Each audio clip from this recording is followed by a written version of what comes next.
Turn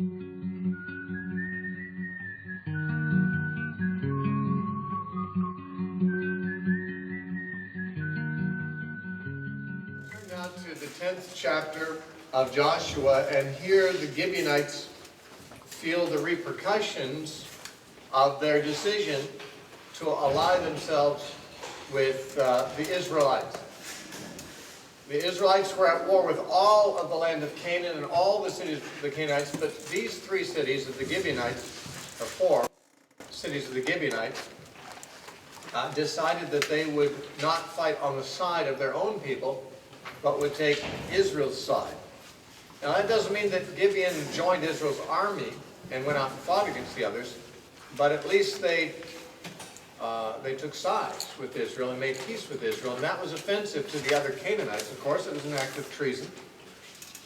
And so in chapter 10, now it came to pass when Adonizedek, the king of Jerusalem, which was, of course, at this time a Canaanite city. We think of Jerusalem as the capital of Israel, or of Judah. It was never really permanently conquered until the time of David, much later. But Adonizedek, the king of Jerusalem, heard how Joshua had taken Ai and had utterly destroyed it, as he had done to Jericho and its king. So he had done to Ai and its king, and how the inhabitants of Gibeon had made peace with Israel and were among them, that they feared greatly, because Gibeon was a great city, like one of the royal cities, and because it was greater than Ai, and all its men were mighty. So we see that Gibeon was not a wimpy city. It was a greater city than Ai. In fact, it was a royal city, and it was all its men were mighty men. So it's like you might think that the Gibeonites might have thought, well, you know, we're pretty tough. We could take our chances with these Israelites, but they didn't. Though they were strong, they acknowledged their vulnerability and that God could beat them. And so, in other words, the surrender of Gibeon to Israel was not an indication that Gibeon was a weak city that was particularly vulnerable more than others. It wasn't because of their special vulnerability or weakness or insecurity, but it was because of more of an active desire to come over to the side of God's people, I think. And even though they had to become servants in the house of the Lord, they were mighty men, but they gave up their freedom as a city in order to become slaves to God's people and to serve at the house of God. It reminds me, by the way, of Psalm 84:10, where the psalmist says, "For a day in your courts is better than 1,000. I would rather be a doorkeeper in the house of my God than dwell in the tents of wickedness." Psalm 84:10. The Gibeonites were like that. They became doorkeepers, or more like other kinds of servants, woodcutters and water carriers in the house of God, rather than dwell and associate themselves with the wicked. And this offended the wicked, their neighbors. So therefore, Joshua 10:3, therefore Adonizedek, king of Jerusalem, sent to Hoham, king of Hebron, Piram, the king of Jarmuth, Japhia, the king of Lachish, and Debir, the king of Eglon, saying, "Come up to me and help me, that we may attack Gibeon, for it has made peace with Joshua and with the children of Israel." Now notice, he doesn't say, let's make a confession and attack Joshua and Israel. I don't know if they had quite the backbone to consider that, but they wanted more or less to punish Gibeon for having taken the wrong side. And, you know, it's like what Peter said about Christians who converted and are no longer pleasing their heathen friends. It says they think it strange that you run not with them to the same excess of riot, speaking evil of you. They persecute you because you're not on their side anymore. You're on God's side. And they want to punish you for that. Therefore, the 5 kings of the Amorites, the king of Jerusalem, the king of Hebron, the king of Jarmuth, the king of Lachish, and the king of Eglon, gathered together and went up, they and all their armies, encamped before Gibeon and made war against it. and the men of Gibeon sent to Joshua at the camp at Gilgal, saying, "Do not forsake your servants. Come up to us quickly, save us and help us, for all the kings of the Amorites who dwell in the mountains have gathered together against us."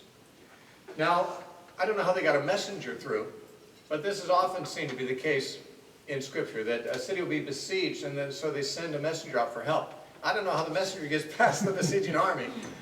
Maybe he sneaks out at night, or there's secret tunnels, but maybe the whole population couldn't escape, but one guy could get through. Or maybe the Gibeonites got advance notice that this force was coming against them.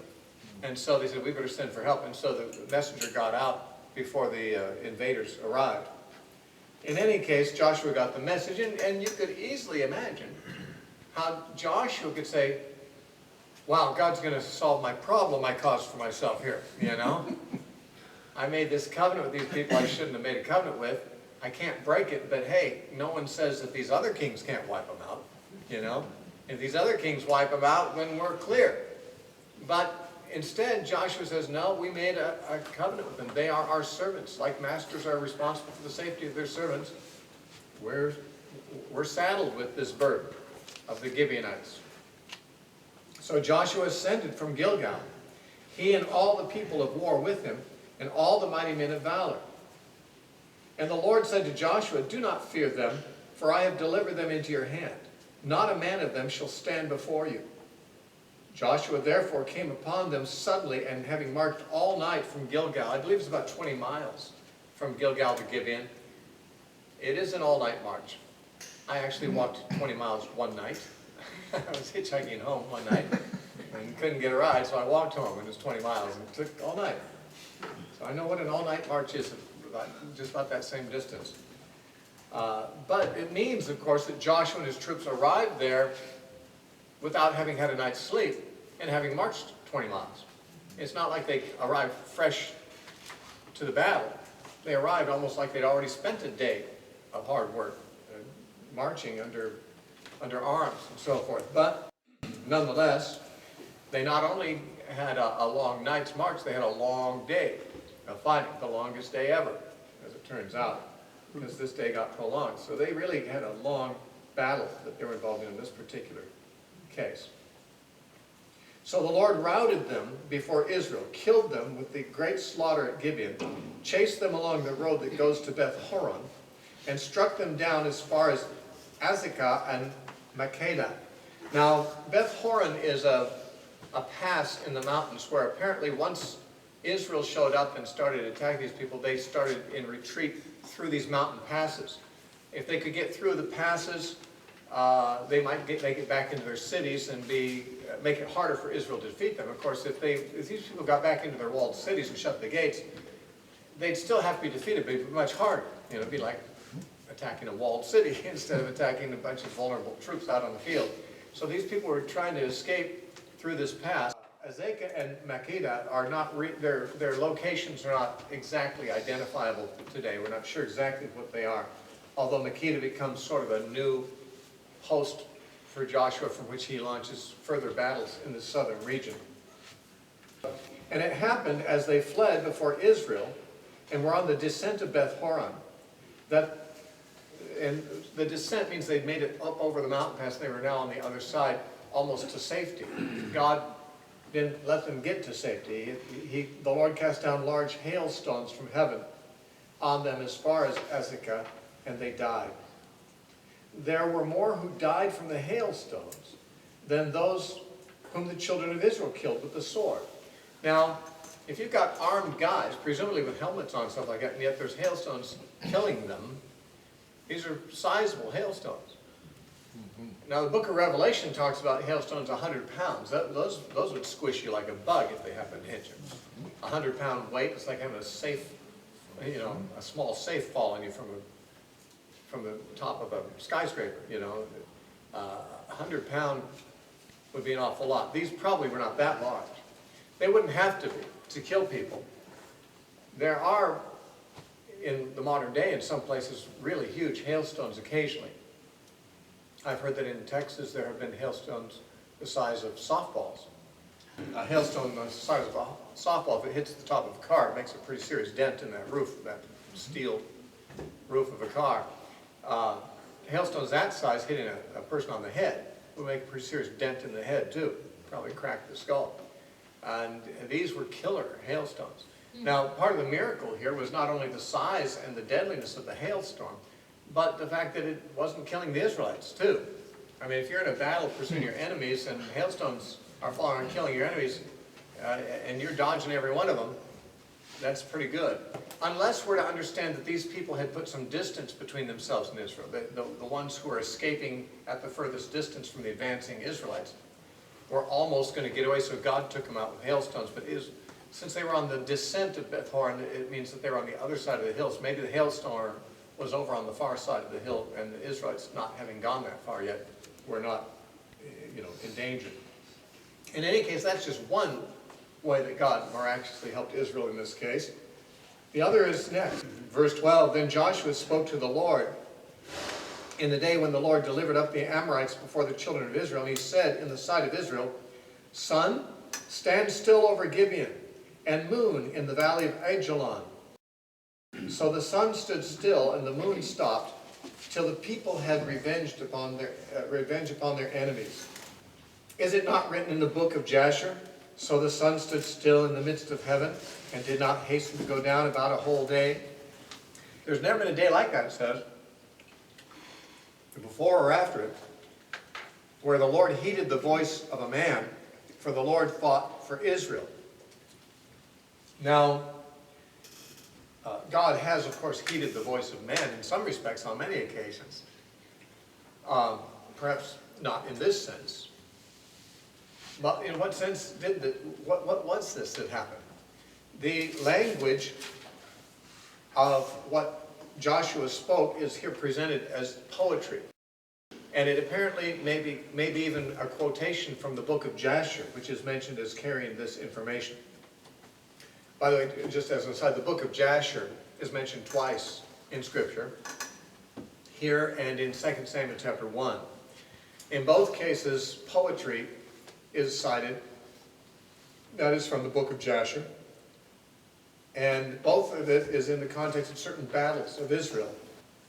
The word Jasher means upright. So apparently the book was called the Book of the Upright. And while we don't have the book of Jasher anymore, although you can buy the book of Jasher in a store, it's not the same one. Somebody apparently decided that since the Bible mentioned the book of Jasher, there might be a market for it. The book of Jasher was apparently a collection of war songs. Before we talk about this one, if you want to look at the other one we know about, it's in 2 Samuel chapter 1. And it contains a lament that David uttered when Saul's death and Jonathan's death was reported to David. He sang a song. David was a musician, a songwriter, of course. He wrote a lot of the Psalms. And he composed a song which came to be called the Song of the Bow. And it says in 2 Samuel 1:18, indeed it is written in the book of Jasher. David wrote it, but it was included later in this collection of war songs, one of David's songs sung on this occasion. And you can see in 2 Samuel chapter 1, verses 19 through 27, the contents of this particular song that is also in the book of Jasher. Apparently a lot of the heroic battles and so forth of Israel were in this book. One of them included the report of Joshua commanding the sun to stand still. So back in Joshua 10 again, what it is said is, Joshua said in the sight of Israel, sun stand still over Gibeon, and moon in the valley of Ajalon. So the sun stood still, and the moon stopped till the people had revenge upon their enemies. Now, this is a rather, it does seem to be a unique case where God heeded the voice of a man, because this was not a case of an answered prayer. He didn't pray. He didn't say, God, please stop the sun. He commanded the sun, and it obeyed. And that's not very common until Jesus comes on the scene. When Jesus comes on the scene, he speaks to the weather too. And he speaks to demons, he speaks to fevers, and he speaks to dead people, and they obey him. Jesus really, although the Bible tells us he did a great deal of praying, he didn't seem to do any miracles by praying. He did miracles by commanding dead people to get up and waves to stop and wind to cease and demons to come out. I mean, these are not the same thing as praying. This is not addressing God. This is addressing something else. And we don't find other instances that I can recall anywhere in the Old Testament. We find prayer answered, but we don't find a man, commanding nature to obey him. And so that's perhaps why they said there's never been a day like that before or after where God heeded the voice of a man. That is, that God allowed a man to take God's prerogatives and speak as if he were God, and God backed him up on it and let it happen. But what happened here? Now, this is the only case in the Bible where we read of the sun stopping, if that's what happened here. There is another case in Scripture recorded in 3 places. It's in Isaiah, and it's in 2 Kings, and it's also in 2 Chronicles, where Hezekiah was dying and asked for a sign. When God said, when Isaiah the prophet told him he'd be healed, he asked for a sign of that. And Isaiah said, well, the sun is going to go backward on the sundial, or the shadow is going to go backward on the sundial 10 degrees. And it is generally assumed that if the shadow went backward, then the sun must have gone backward in the sky.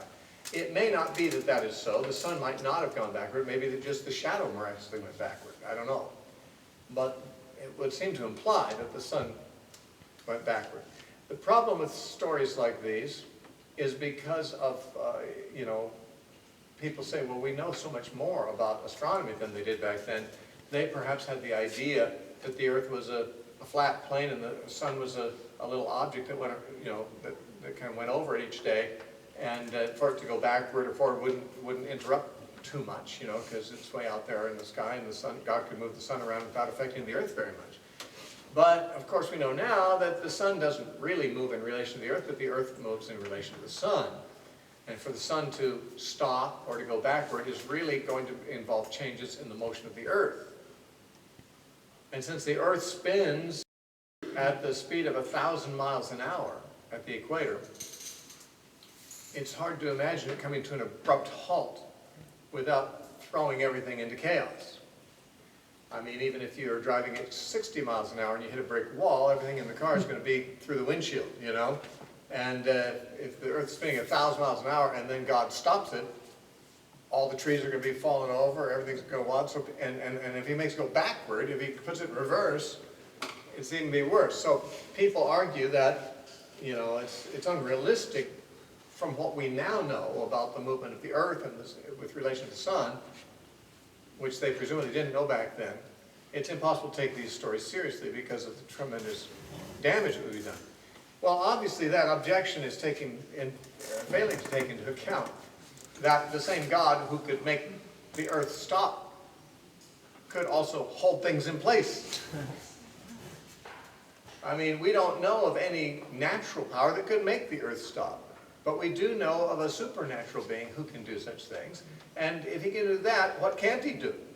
If God wants to stop the earth without knocking the trees and buildings and everything over, I don't suppose that that's any harder for him than to stop the earth and allow them to fall over. I mean, he can do what he wants to do. He's in control. Obviously, if we learn nothing from a story like this, it's that God can do everything. The objection also assumes that it was an abrupt stop. When I go on an airliner, they fly, don't they fly about 500 miles an hour? And yet they can land within the space of a few miles or less on a runway.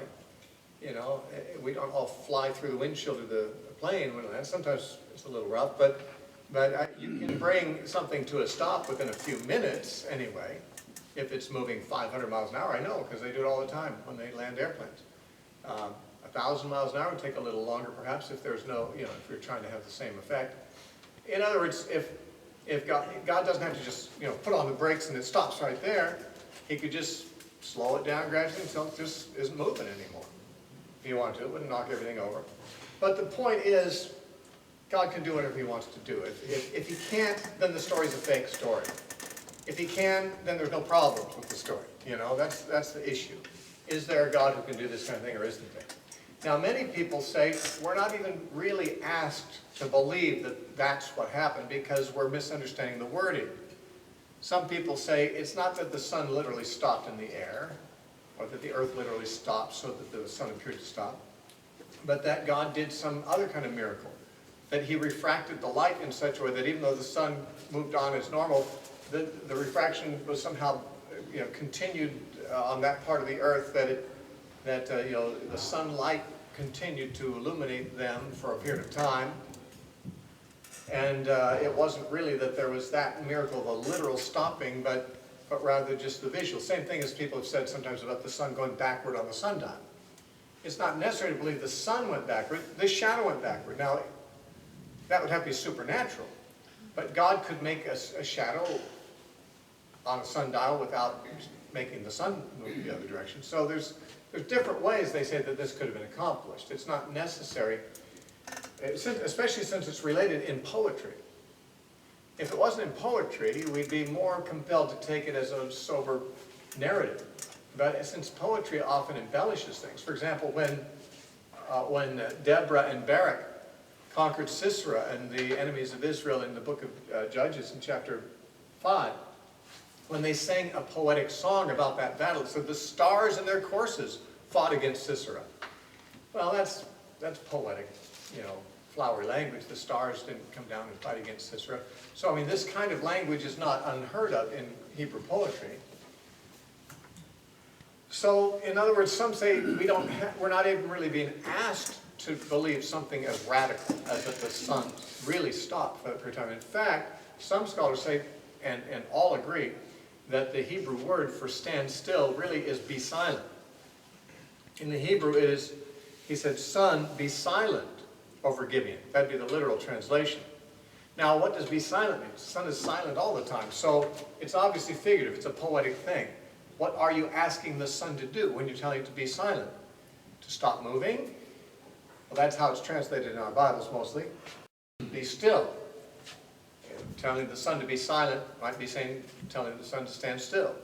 Or maybe stop shining.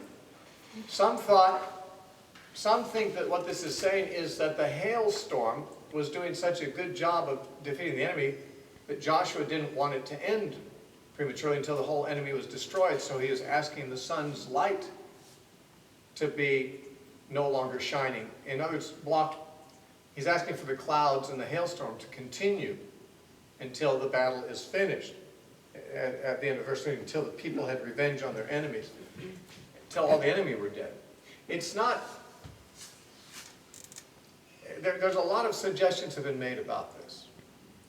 But I have to say, if any of the suggestions other than the most traditional understanding are the case, and the traditional understanding is the sun really did stop, or the earth stopped and the sun appeared to stop, that's the traditional understanding. If any of the other alternatives that people have suggested are true, it hardly explains, it says there's never been a day like that before. I mean, if the hailstorm simply was prolonged and the sun was blocked out its light for a long period of time, is that really so unusual? I mean, isn't it fairly common for the sun's light to be blocked out by clouds for weeks at a time? I mean, that's not really so big a deal. So it really does seem like this is telling us that there was a unique miracle. Now, in case you've heard the reports, I want to clarify, there is not confirmation about this from NASA. It's like an urban legend that's been around for at least 40 years. I first heard it back in the 70s, that space scientists at NASA, because they have to, by sending satellites out, they have to calculate where planets and things are going to be, years ahead of time. And so they run these computer models to see where things are going to be, to make sure their satellites avoid collisions and so forth. And that the story goes like this, that they were running these computer simulations, and they decided to run it backward just for fun. I guess maybe during a coffee break or something, someone decided to say, well, let's run this backward. And they found out by doing this that there's a missing day and 20 minutes, or something like that, a few minutes. And it was just puzzling the scientists, and they were trying to figure out, how could this be? There's a day missing the computer's finding a missing day and, let's say 20 minutes, I forget the exact time. And one of the space scientists had gone to Sunday school as a child and said, but the Bible says that on one occasion the sun stood still for a whole day. So that would account for the missing day. And the 20 minutes might be when the sundial went, the shadow of the sundial went back 10 degrees. So confirmation from science that these things really happen. People who are interested in knowing whether these stories are true sometimes will research them. And NASA, no one at NASA knows of this ever happening. And many people say, you couldn't find that out with this kind of a simulation anyway. How do you find a missing day? I mean, wherever the planets are is where they are, and you're not really looking at the actual position of them before a certain time and after time. You're running a computer model of where they would be in relation to where they are, and you would, if there had been a missing day, it would be invisible to the test. And so, anyway, the point is that Christians sometimes do repeat this story because, I mean, why not? If you think it's true, I mean, it's circulating on the internet. It's been around longer than the internet's been around. But it's not apparently true, so don't be looking to prove the Bible true by citing that particular story. It's been cited many, many times. But even though they haven't proved it at NASA, that doesn't mean it didn't happen. It is on record in 2 books, Joshua and the book of Jasher. 2 witnesses. The witnesses of 2 is true. Actually, not everything that's said by 2 witnesses is necessarily true, but we at least are not left with a single witness, and that's no doubt why we're told. Is it not written in the book of Jasher? In other words, you don't have to believe me, there's another testimony over here. You know, if it wasn't true, why would they say so? Anyway, there's confirmation from another written record. Now, verse 15 says, Then Joshua returned and all Israel with him to the camp at Gilgal. Now, this, I think, is mentioned out of chronological order, and this brings up something that we might as well become acquainted with as we study Old Testament history, the way it's written. Many times, a summary statement will be made, and then the following material will tell what leads up to that thing that was the summary statement. For example, in Genesis it'll say, Joseph had a dream, and he told it to his brothers, and they hated him all the more. And then it'll say, and Joseph said to his brothers, I had a dream, and it goes and tells the story. But it first gave the summary statement. What you're about to read is that Joseph had a dream, and when he told his brothers, they hated him. Okay, now let me give you the details. Gave you the headlines, and we'll, story after this commercial. And so that's often how the history is told in the Old Testament. You have a statement about something that happened ultimately, and then it goes back and tells the story, the backstory that leads up to that thing. His actual going to Gilgal was at the end of the warfare, but the rest of the chapter shows he continued to pursue the warfare at this point. In verse 43, Joshua returned and all Israel with him to the camp at Gilgal. He was not at Gilgal at this point. They had marched 20 miles to get to where they were now. They didn't go 20 miles back and then go back again to Makkedah and do the things we're about to read. So the reference in verse 15 to him returning to Gilgal is essentially anticipating verse 43, but now it's going to tell us things that transpired en route to Gilgal or before he got there, before he actually returned. Because it's out of chronological order. Actually, there's a lot of chronological issues in some of these chapters of Joshua, and even in the early chapters of Judges. It's kind of, seems like they tell things out of order, and then they tell something else, and they go back and tell that earlier thing again, and it can be a little confusing at times. Movies too. What's that? Movies too. Movies do that too. It's true. Movies do that all the time. In fact, some of my very famous movies, the opening scene is somebody doing something, and then you don't know how they got there or why they're doing that, and then it flashes back to the early stages that leads up to what you saw at the beginning. It's a legitimate means of storytelling, So, he didn't really go back to Gilgal at this point, but now that the battle was essentially won against these people on Beth Horon, he could now make it his aim to get back to Gilgal, but there are some things to take care of on the en route. Verse 16. But these 5 kings had fled and hidden themselves in a cave at Makkedah. So while their armies were fleeing over Beth Horon, the 5 kings decided to take refuge together in a cave where they hoped they would not be found, obviously. But they were being watched, apparently, and someone saw where they went. And it was told to Joshua, saying, the 5 kings have been found hidden in the cave at Makkedah. So Joshua said, roll large stones against the mouth of the cave and set men to guard them. And do not stay there yourselves, but pursue your enemies and attack their rear ranks. Do not allow them to enter their cities, for the Lord your God has delivered you into your hands. So don't get distracted, disposing of these kings at the moment, because we need to catch their troops before they get back to their walled cities and get where they can be somewhat protected. Continue to pursue the enemy, but just seal up the kings in the cave for a later time. Set a guard or 2 there to watch over them, and then we'll take care of them when the battle's actually over. And all the people returned to the camp. Actually, verse 20, I guess. Then it happened, while Joshua and the children of Israel made an end of slaying them with a very great slaughter till they had finished, that those who escaped entered the fortified cities. So a few of them did get there after all. Apparently stragglers. These fortified cities didn't have probably very large population by the time a few got there, because there was a very great slaughter of those who were on their way there and didn't get there successfully. And all the people returned to the camp to Joshua at Makkedah. So this Makkedah, where the kings were in a cave, became the next encampment for Israel and the launching point for further warfare later on. They returned in peace. No man moved his tongue against any of the children of Israel. That's all their enemies, even anyone who would speak against them, was pretty much no longer there.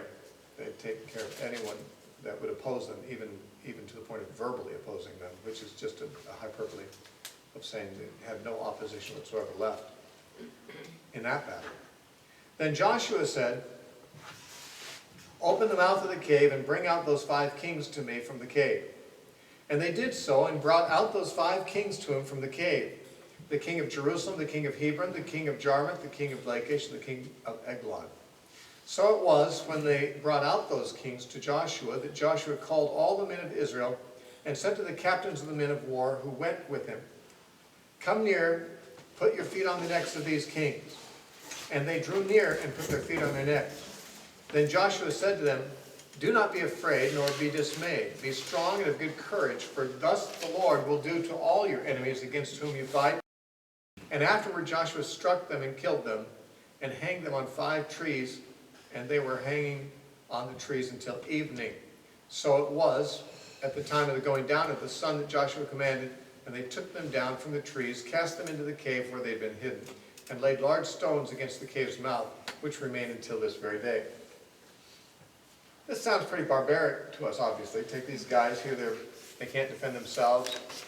These 5 guys, no doubt unarmed, or if they were armed, they would be disarmed shortly. And then, put their heads and necks on the ground, put their feet on them, and then say, now I'm going to make an example of these guys. And they're sitting there listening, and then they hear each of their buddies get, the sword goes into them. It's gruesome. It's awful. But we have to remember that there are people who deserve this kind of treatment and worse. In fact, in all likelihood, they had done similar things to other people themselves. There's a reference in one of the stories in the Old Testament of a king who got his thumbs cut off when he was captured. And he said, well, I've done the same thing to other guys. I've cut off other people's thumbs, and so we just see these guys in their vulnerable final moments and think, well, I feel kind of sorry for these guys. They're just, what chance do they have there against all these Israelites there? It's just these 5 guys against these hundreds of thousands of enemies. It must have been terrifying for them. What an awful way to go. What an awful last thing to be aware of. There's a foot on your neck and you're about to get stabbed to death or beheaded or something. But as sympathetic as we might be to our fellow humans, these people were wicked people. They had done worse things to their babies, to say nothing about their military enemies. And we don't know to what degree these people had murdered, had a lot of blood on their hands. On that day, Joshua took Makkedah and struck it and its king with the edge of the sword. He utterly destroyed them, all the people who were in it. He let none remain. He also did to the king of Makkedah as he had done to the king of Jericho. Then Joshua passed from Makkedah, I keep pronouncing that differently because I don't know the right pronunciation, and all Israel with them to Libnah, and they fought against Libnah. And the Lord also delivered it and its king into the hand of Israel. He struck it and all the people who were in it with the edge of the sword. He let none remain in it, but did to its king as he had done to the king of Jericho. The king of Jericho becomes the reference for all of these cases because it was the first case. And so what he did to Jericho, he just kind of repeated everywhere he went. Verse 30. Then Joshua passed from Libnah, and all Israel with him, to Lachish, and they encamped against it and fought against it. And the Lord delivered Lachish into the hand of Israel, who took it on the second day, and struck it, and all the people who were in it with the edge of the sword, according to all that he had done to Libnah. Then Horam, king of Gezer, came up to help Lachish. And Joshua struck him and his people until he left him none remaining. And from Lachish, Joshua passed to Eglon, and these are basically the cities of those kings that have just been slain. These, I mean, some of them are not, but this includes the 5 cities, not including Jerusalem, the kings that had been captured and killed. So once the kings were killed, they had to go and conquer the cities because some of the people had gone into the fortified cities after they retreated, and now they're mopping up. From Lachish, Joshua passed to Eglon, verse 34, and all Israel with him, and they encamped against it and fought against it. They took it on that day and struck it with the edge of the sword. All the people who were in it, he utterly destroyed that day, according to all that he had done to Lachish. Then Joshua went up from Eglon, and all Israel with him, to Hebron, and they fought against it. And they took it and struck it with the edge of the sword, its king, its cities. There must have been a new successor king. When it says they killed the king, he already killed the king of Hebron and the king of Eglon. They were hiding in the cave. But apparently their sons had assumed, the new position as king. And by the way, these wars could have been stretched out over weeks or months. You know, we're getting the impression this all happened in a day because we're reading about it in rapid succession. But I mean, the marching from one city to another would take days. The campaigns could be protracted. Israel could have rested for some seasons between. I mean, all of these cities that conquered weren't all conquered before, nightfall. I mean, the day was prolonged, but not that long. The likelihood is that there were weeks or months following. So, of course, once the kings had been slain, someone else had succeeded them in their absence, even if it was the next day or a week later. Their prince would have stepped in. So there were new kings to kill in these cities every time they came to one of them, though they had already killed a king from these cities in many cases. So it says in verse 38, Joshua returned and all Israel with him to Debir, and they fought against it, and he took it and its king and all its cities. They struck them with the edge of the sword and utterly destroyed all the people who were in it. He left none remaining. As he had done to Hebron, so he did to Debir and its king, as he had done also at Libnah and its king. So Joshua conquered all the land, the mountain country in the south, and the lowland, and the wilderness slopes, and all their kings. He left nothing remaining, but utterly destroyed all that breathed, as the Lord God of Israel had commanded. And Joshua conquered them from Kadesh Barnea as far as Gaza, and all the country of Goshen, even as far as Gibeon. Now these names, Kadesh Barnea, some of these, Goshen, there are similar names of places, like Goshen obviously was the region in Egypt that Israel migrated to in the days of Jacob. And Kadesh Barnea was the name of a place where the spies first left in the days of Moses to spy out the land and returned there. I don't know if this is the same Kadesh Barnea, it might be, but it certainly isn't the same Goshen. A lot of times more than one place had similar names. The word Dan belonged to more than one place. The name Jericho, there were more than one Jericho. There's more than one Bethel. Or Bethany. And so there's this Goshen here should not be mistaken for the Goshen down in the land of Egypt. They didn't go down there and fight on this occasion. Kadesh Barnea might be included, but that would be at the edge of the land anyway, because that was the place from which Moses had sent the spies, if it's the same Kadesh Barnea. All these kings and their land Joshua took at one time, because the Lord God of Israel fought for Israel. Then Joshua returned and all Israel with him to the camp at Gilgal. So this was the conquest of the southern region of the land. When they first came into the land, it was sort of in the central region.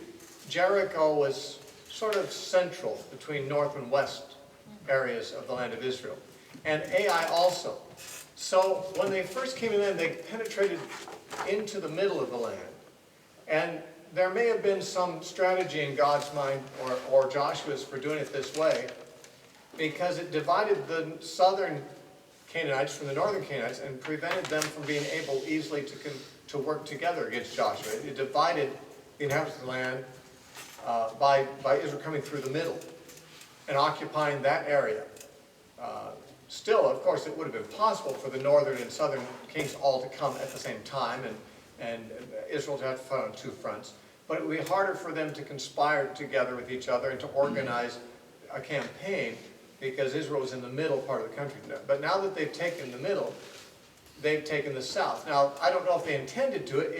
They took these southern regions because the southern regions attacked Gibeon. Gibeon was to the south, and the other neighboring Canaanites wanted to punish Gibeon, and that got Joshua involved. And once he took care of those 5 kings, he just kept going on to the next nearby city and taking it too. So in a somewhat rapid succession, he cleaned up and conquered the whole southern region. But north of their original area, north of Jericho, there were still, this northern area had not been conquered. And that's what they have to face in chapter 11. And we'll actually read that. There's not going to be an awful lot of comment that has to be made about it, but that's, to get to the final conquest of the rest of the land, we have to still deal with the north. This chapter 10 shows how they conquered the south, and now chapter 11 will be how they conquered the north. And it came to pass when Jabin, the king of Hazor, heard these things, that he sent to Jobab, the king of Madon, and the king of Shimron, or to the king of Shimron, the king of Asaph, and the kings who were from the north, in the mountains in the plain south of Chinnereth, in the lowland, and in the heights of Dor on the west, to the Canaanites in the east and in the west, the Amorite, the Hittite, the Perizzite, the Jebusite in the mountains. So not all the Jebusites were in Jerusalem. Jerusalem was a Jebusite city, but apparently there were Jebusites in the northern region as well, in the mountains. And the Hivite below Hermon in the land of Mizpah. So they went out, they and all their armies with them, as many people as the sand that is on the seashore in multitude, with very many horses and chariots. And when all these kings had met together, they came and camped together at the waters of Merom to fight against Israel. So Joshua is making a name for himself, and a rather odious one at that in Canaan, because he is conquering everywhere he goes. Having defeated Jericho and Ai, the kings of the southern region thought that 5 of them could take him on. And he made easy work of them, got rid of them. So a much larger coalition apparently is felt to be needed in the north to resist him. We find that even that's not enough, but you can see why they'd want to gather as many as they could. He's just defeated a coalition of 5 important kings in the south, so an even larger number in the north are gathering against him. And this is the largest army that Israel has had to face.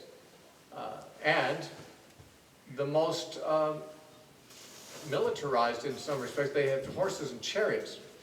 Israel, to this point, has never faced chariots and doesn't have any.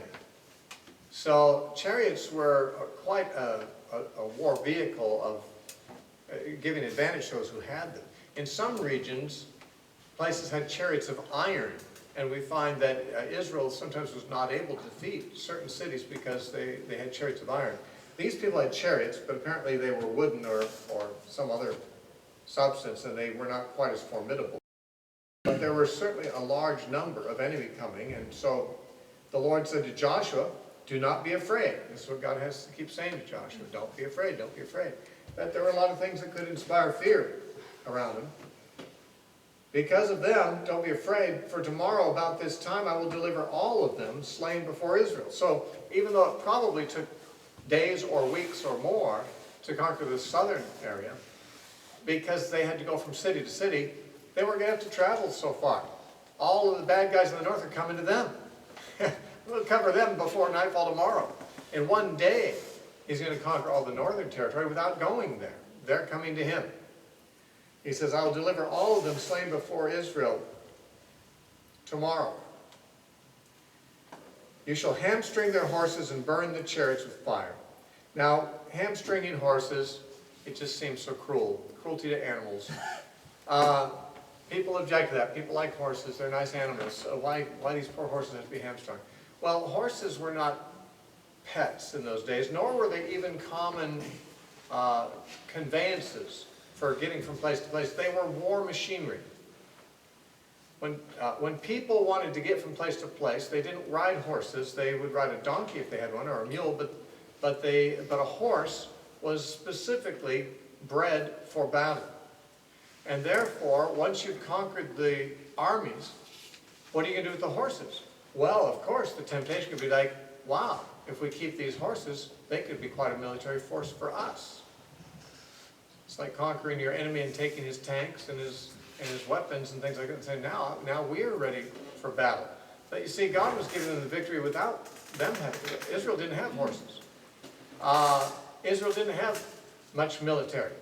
And so they might be tempted to trust in horses and chariots if they had them. And so God instructs them, don't. You hamstring them. What that means, they cut the hamstring in the back of the foot, and according to some reports, this doesn't hurt too terribly, the horse, but the main thing is it cripples them, it makes them lame. And they can be used for, pulling a plow or something like that, but they're not going to be running any. They're not going to be good for military use anymore. And the idea is to disable the military equipment, which is the horses. Not because they're afraid the Canaanites will make use of them, because they're killing the Canaanites. But the danger is that Israel would make use of them.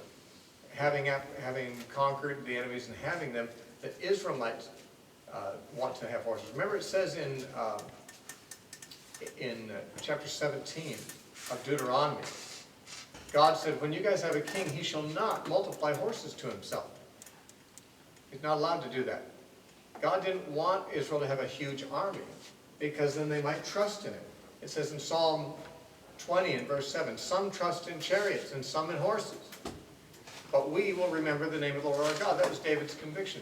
David was a man of war, but he didn't want to ever come to a place where he trusted in his horses and his chariots. He wanted to trust in the Lord.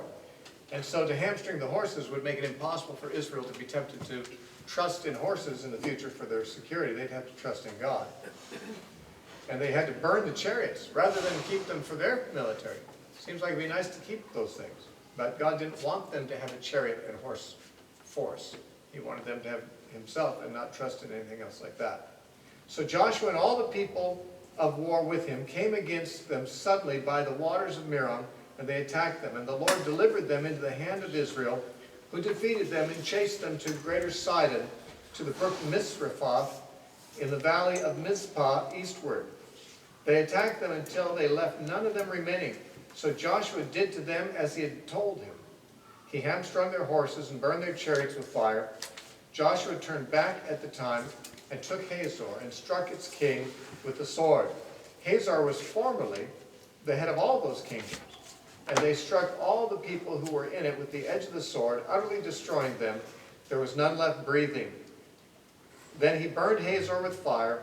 So all the cities of those kings and all the kings Joshua took and struck with the edge of the sword, he utterly destroyed them, as Moses the servant of the Lord had commanded. But as for the cities that stood on the mounds, this would be the tells.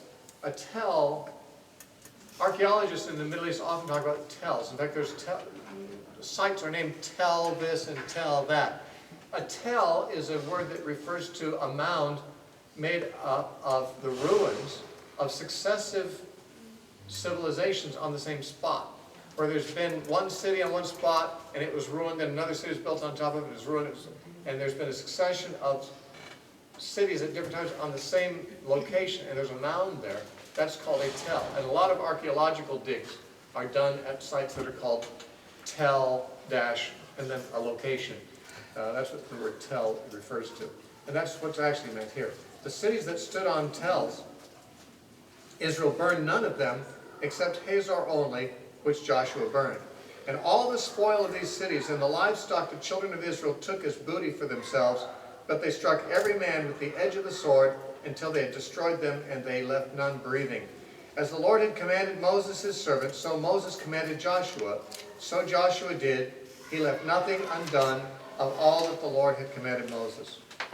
And then for the rest of this chapter, we simply have a summary of all the conquests, because they've all been completed now. So Joshua took all this land, the mountain country, all the south, all the land of Goshen, the lowland and the Jordan, the plain, the mountains of Israel and the lowlands, from Mount Halak to the ascent to Seir, etc., etc. We don't need to read all these places necessarily. This is summarizing what we've already read.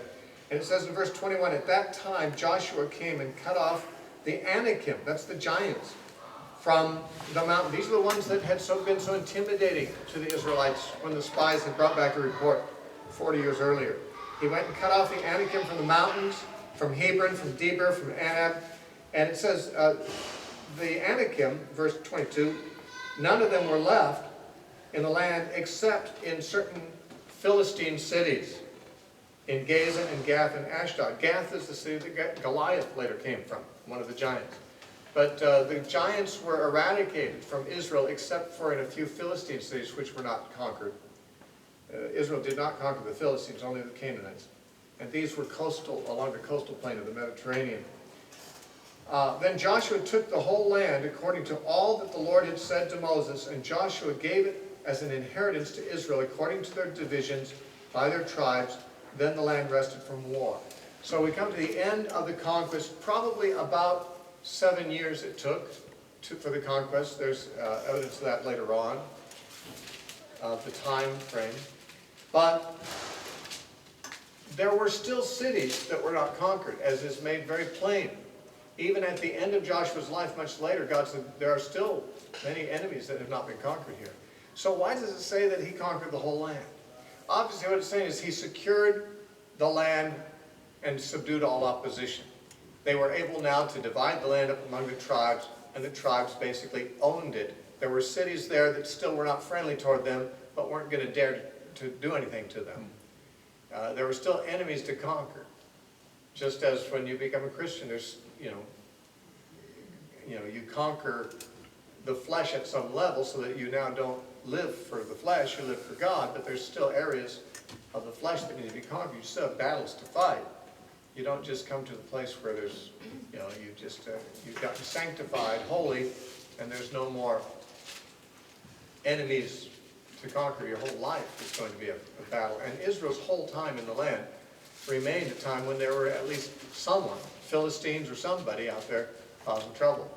And that's how God left it. It says in the book of Judges that he left some enemies in the land so that the younger generation who had never seen war might not lose the ability, might not become flabby, might not take it for granted. And so it is summarized with the statement that Joshua did take all the land and conquered it just as it was promised him. But it's not to be understood that they had done, that they wiped out all the Canaanites, as was the goal. Of course, this could go on over a period of time. Once they have secured the land and it's theirs, they can fight individual battles as necessary and make progress. But they don't have to wait till every last Canaanite is dead before they can claim the land as their own. And that's what we see. All the opposition was subdued. And that's what the summary statement is there.